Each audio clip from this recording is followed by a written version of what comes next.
lovely decorative chairs designed to enhance the beautification of the set. Chairs in which no one should sit down. Adrian, you're looking a little bit wobbly. Take a seat, would you? Just Thank you. take a seat. Awesome. All righty then. Would like to talk to, okay, Benjamin.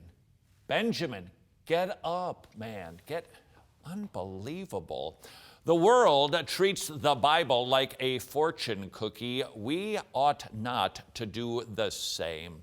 How would you interpret what you just saw?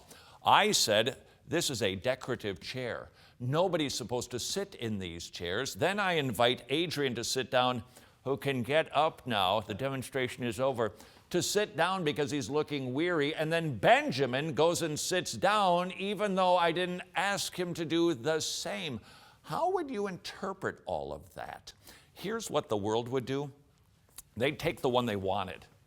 They would take, if they just took, nobody should ever sit on this chair, then if somebody were ready to pass out, they wouldn't use this chair to have them sit down because they simply heard me say, nobody sit on this chair. But then, if you take a look at another section of that narrative, I saw that Adrian was getting a little shaky, a little wobbly-kneed, so I want to use this chair, which is typically designed for just looking nice on the set, but I'm going to override that. That's its general use, but I can use it for other things when the need arises. And then we've got our third leg of the story. We've got some people will say, well, then what I just heard you say is everybody needs to sit down all the time. Why? Because they didn't hear the first part of the story, that these chairs are decorative. You say, well, that would be ridiculous. You need to see all three of those stories have a big picture painted about the use of stools on the set of Wretched. Then you understand how to use the chairs. Ditto when it comes to reading the Bible. You are going to see a Bible verse, and if you just take that Bible verse, for instance, cut off your hand. If your hand causes you to stumble, then cut off your hand. Well, I guess I got to cut off my hand because it causes me to stumble. Wait a second. The Bible teaches me that this is a temple, that I'm not supposed to be mutilating myself. So then what do I conclude? Jesus must have been after something else, not a literal cut off your hand, but strive, do everything necessary to war against sin. So what did I just do? I used the entire Bible to interpret the Bible. When we're reading a verse, if we just go, pull it out, take a look at it, and then go, well, this is what I'm going to do with this, we are making a tragic error, and it could ultimately result in mutilation. You could cut off a limb because you don't use the analogy of Scripture. When it comes to a Bible verse or when it comes to a subject, you need to read everything the Bible teaches about the subject. Now, let's just say that we wanted to have a theology of stools. I don't just read this one. I don't just read that one all by itself or that one all alone. I read all three of the stories and then I go, what's my theology of chairs? Well, here it is. In general, a stool like this is for looking.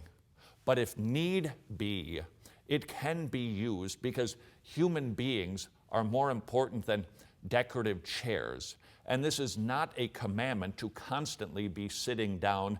This is the exception to the general rule. If we are not going to fall into a ditch of using the Bible, and don't you see this all the time with people? They preach a sermon, just pulling out a little Bible verse without using the rest of Scripture to understand it.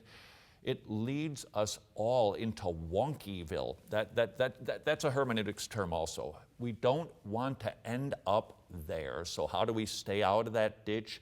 Use interpretive skills, use the grammatical, historical interpretive model, and use the analogy of Scripture. The Bible interprets the Bible. If you happen to be a progressive, liberal, squishy, seeker-sensitive sort of a Christian, prepare yourself. According to you, I'm about to use a swear word.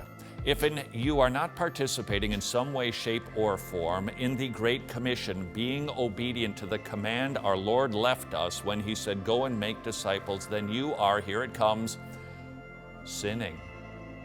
There, I said it. This is one way. There are other ways. We're simply trying to provide you with the easiest way possible to be obedient to the command to preach the gospel. This is called Don't Stub Your Toe. It is a thorough law gospel presentation. You can simply give it to somebody, leave it on the table at the restaurant, pass it off to the drive-through person as you're putting your foot on the gas. Whatever you do, consider getting 12 and leave one with somebody once a month. Get 52 once a week. By the time the year is done, you can look back and say, hey, this is the year I wasn't sinning. Get yourself some copies of Don't Stub Your Toe at wretched.org.